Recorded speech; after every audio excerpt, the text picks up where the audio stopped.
네, 우리나라가 원자력 발전에 사용하고 나온 핵 연료를 재활용하려면 미국의 동의를 얻어야 합니다.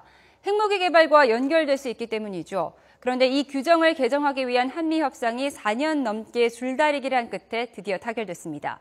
꽉 막혀있던 핵연료 개발에 숨통이 튑었다는 평가와 또 핵 주권을 지키지 못했다는 평가가 동시에 나오고 있는데요. 이번 협상을 이끈 분이죠. 박노벽 한미원자력협정 개정 협상전담대사와 원자력 전문가이신 황주호 경희대 교수 모시고 이야기 나눠보겠습니다. 어서 오십시오. 네, 안녕하십니까. 안녕하세요. 네, 일단 일반 시청자들에게는 좀 어려운 얘기일 수 있기 때문에 좀 쉽게 풀어가도록 하겠습니다. 이 한미 원자력 협정 맨 처음 있었던 것이 언제이고 어떻게 얘기가 됐는지 한번 말씀해 주시겠습니까? 네, 한미 원자력 협력 협정은 1956년대로 거슬러 올라갑니다. 네. 그때는 우리가 아무것도 없었던 시기이기 때문에 원자력 훈련생 파견부터 시작을 됐고요. 현재 지금 우리가 개정했던 협정은 1972년에 체결된 협정입니다. 이 협정은 우리가 정말 모래와 자갈밖에 없던 그런 시절에 그 고리 발전소를 건설을 위해서 체결되었고 그를 통해서 본격화된 것입니다. 당시에는 우리가 미국에 의존한 것이 많았기 때문에 당연히 일방적으로 수혜자의 입장에서 체결된 협정이지요. 네.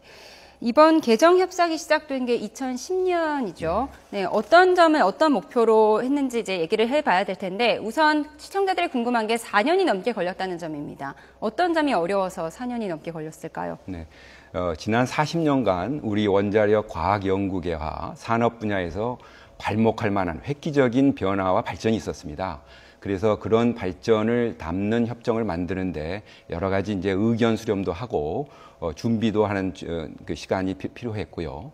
또 이러한 협정을 만드는 데는 여러 가지 법적 기술적인 문안을 잘 만들어야 합니다. 그런데 이제 박근혜 대통령께서 취임하신 그 신정부 출범부터 본격적인 협상이 개시된 겁니다. 네. 박 대통령께서 특히 선진적 호혜적 협정으로 개정을 해야 한다는 점을 미측에 누누이 강조하시고 이러한 비전을 잘 반영하기 위해서 저희들이 각 부처의 협업 체제 하에서 노력을 한 결과라고 봅니다. 네, 우리나라가 세계 5위의 원자력 강국 아니겠습니까? 네. 네. 그런데 지금 4년 전, 지금 4년이 넘게 걸려서 타결이 되었는데요. 4년 전에 상황이 어땠는지 한번 살펴볼까요? 네, 그 당시 저희들은 사용 해결료와 같이 안전한 문제를 검사하는데도 매 건건이 승인을 받아야 했습니다. 네. 그 승인은 미국산 물질이기 때문에 받는 겁니다. 그 다른 나라 경우에 해당되는 거는 해당이 되지 않고요. 네. 그리고 그 원전 연료를 공급하는 문제도 현행 협정에는 특정한 그 규모에 있어서 제한이 있었습니다. 그래서 여러 가지 부분에 있어서 개선해야 할 점도 많고 미비된 점도 많았습니다. 그럼 목표로 했던 점이 어떤 것들이 있었죠? 하나하나 짚어볼까요? 네, 우리 박근혜 대통령께서 특히 강조하시는 부분이 이제 3대 목표였습니다. 네. 하나는 원전 연료의 안정적 공급이 있었고요. 우선 필요한 부분은 이제 사용 해결료, 폐기물을 효율적으로 관리하는 문제, 그리고 이제 원전 수출을 원활히 하는 이 세 가지 목표를 중심으로 협상을 잘 전개하자라는 지침이 있었기 때문에 그런 지침을 따라서 저희들이 협상을 하게 된 거고요. 그 외에도 이제 후쿠시마 사고도 나고 그래서 원전 안전 문제라든지 환경 문제라든지 이런 추가적인 내용도 아울러 포함이 되게 됐는데 우리가 당연히 또 핵 비확산이라는 그런 국제 새로운 규범도 잘 반영해야 하는 이런 여러 가지 측면을 고려해야 했습니다. 네.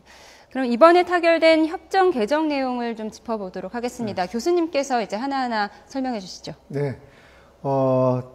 우리가 사용 후 해결료 문제가 네. 그렇게 만만치가 않습니다. 근데 그것을 기술적으로 열 수 있는 그 체계를 갖추었다는 데서 큰 의미를 둘 수 있고요. 네, 지금 그래픽이 예. 나오고 있는데요. 교수님 그래픽과 함께 예, 설명을 맞습니다. 해주시죠. 그리고 이 원자력 발전소의 안전 운영에 대해서 우리가 여러 가지로 고려해야 될 것들이 많은데 그런 측면에서 미국이 이 선진국으로서 가지고 있던 다양한 안전 안보 관련 기술들을 우리랑 같이 나눌 수 있게 되었다는 것.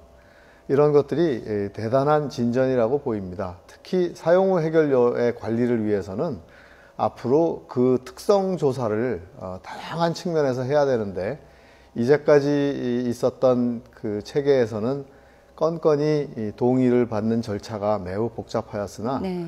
이것을 자유롭게 열 수 있게 됐다는 것이 다양한 길을 볼 수 있는 기초를 닦았다, 이렇게 보입니다. 네, 파이로 프로세싱이 계속 진행될 수 있다는 점이 이제 큰 네. 성과라고 할 수 있겠는데요. 사실 파이로 프로세싱이라는 게 굉장히 어려운 용어거든요. 네. 그건 어떤 것인가요? 사용 후 해결료를 열을 가했다가 또 식혔다가 산소를 줬다가 뺐다가 이렇게 하면 그것이 전부 가루로 바뀝니다. 가루로 바뀌면서 부피와 또 방사능이 대폭 줄게 되는데, 그 이후의 단계까지는 이 해결료, 이제 플루토늄 같은 것을 추출하는 과정들인데요.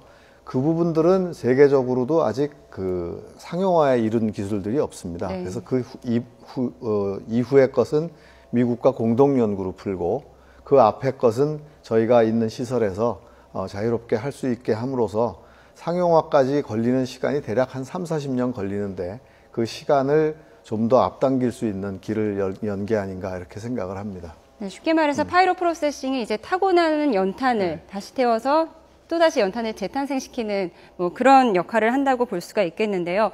그렇다면 이번 협상이 목표한 것의 몇 % 정도 달성됐다고 보십니까? 저는 저희들 목표를 100% 달성했다고 말씀드리고요. 네. 어쩌면 우리 과학계라든가 연구하시는 우리 산업계에서도 평가를 하실 텐데 100% 플러스 추가적인 알파도 있습니다. 우리가 협정 외에 다른 중요한 기술을 우리가 이전받고 그걸 보증하는 그런 문서까지 체결했기 때문에 저희는 어떤 면에서는 초과 달성하지 않았나 하는 자평을 하고 있습니다. 어떤 알파인지 국민들에게 한번 홍보해 보시겠습니까? 네, 그러니까 지금 우리 황 교수님께서 지적하시다시피 우리가 가지고 있는 시설에서 자유롭게 자율성을 가지고 연구를 할 수 있다는 거가 우선 제일 큰 거고요. 그리고 앞으로 미래에 우리가 하고자 하는 것에 대해서 추진할 수 있는 경로를 다 열었다. 그래서 연구하는 데 있어서는 많은 제약이 없어졌고요. 그리고 이제 우리가 걱정하는 원전 연료의 공급 문제라든지 그리고 수출을 촉진할 수 있어서 우리가 경제 활성화에도 도움이 되고요. 그리고 이제 유효 기간을 좀 줄여서 20년으로 줄였습니다만 우리 급속히 발전하는 변화와 그리고 주변 상황에 맞추어서 우리가 적응할 수 있는 그런 협정을 다시 만들 수 있게 했다는 점입니다.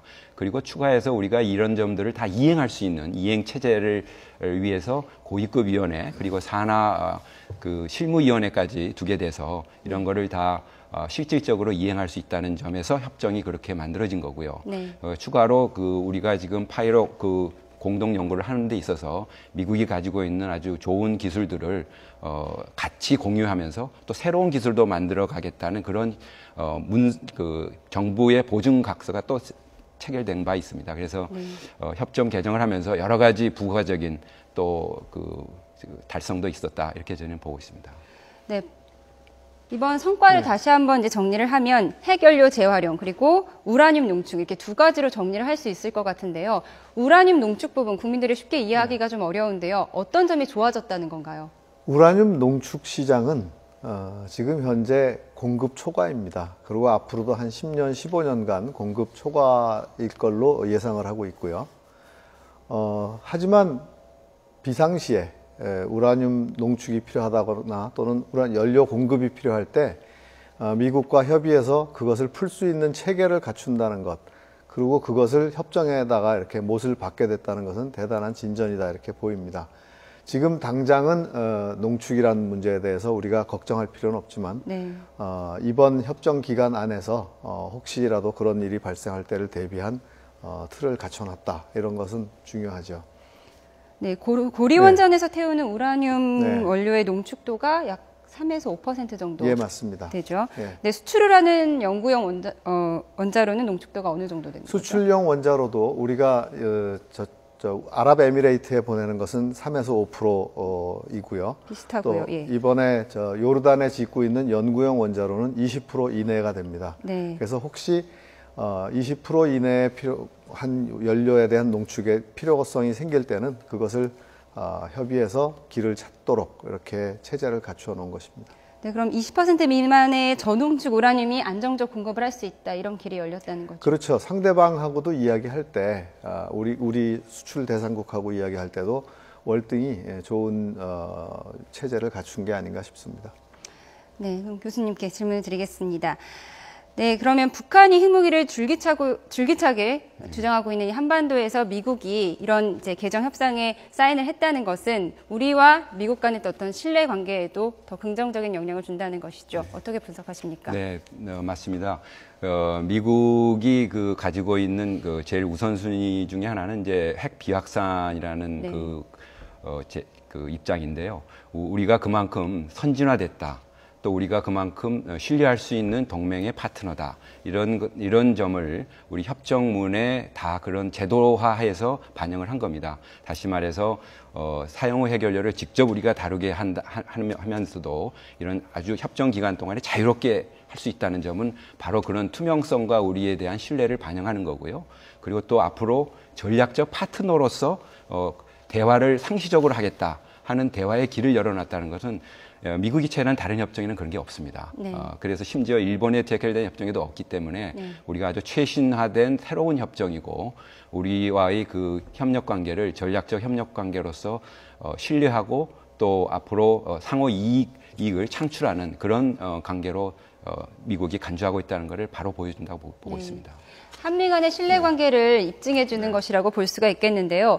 미국은 이제 우리나라뿐만 아니라 일본과 타이완과도 원자력 협정을 맺고 있거든요. 네. 다른 나라 상황과 한번 비교를 해볼까요? 다른 나라 상황하고 비교를 해보면 베트남이나 타이완은 발전소가 5개 정도 있고요. 네.